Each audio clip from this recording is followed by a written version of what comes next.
Ever looked at ancient Egyptian art and thought, what's up with these stiff poses and anatomy nightmares?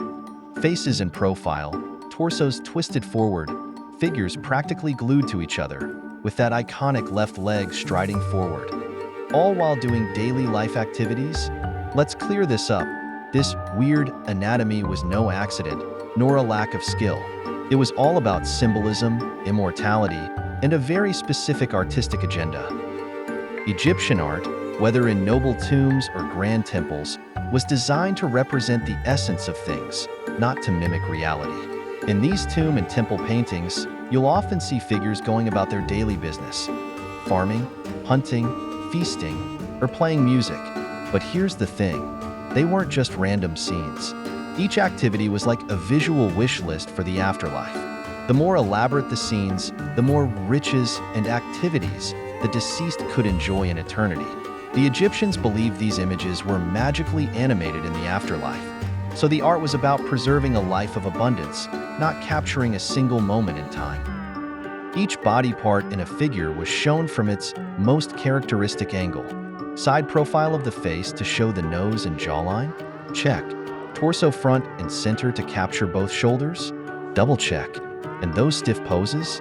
They weren't lazily done. They were meticulously crafted to symbolize stability and eternity. They were capturing meaning, not movement. And let's talk about those statues.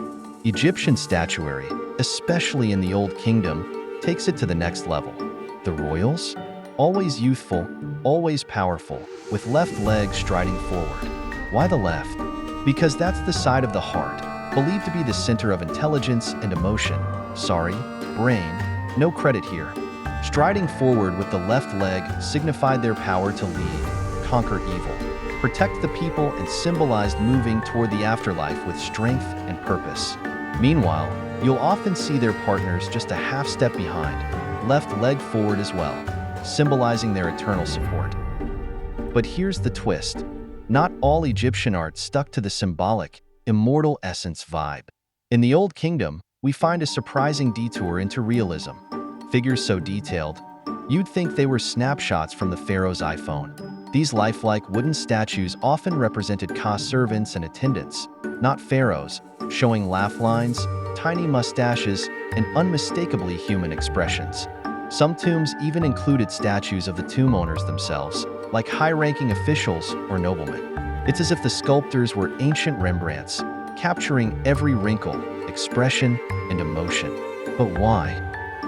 These realistic statues were created for tombs and funerary chapels, closed off to the living and visible only to gods and spirits. Egyptians believed that for a soul to recognize itself and transition into the afterlife, it needed a home that looked like it. This statue wasn't just an image, it was a substitute body for the deceased.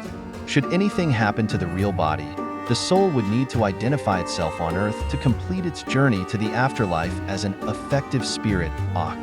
So, the Old Kingdom's realistic sculptures weren't just art. They were anchors for the soul, imbued with the power to grant eternal life. In ancient Egypt, timelessness was literal and art was all about immortality.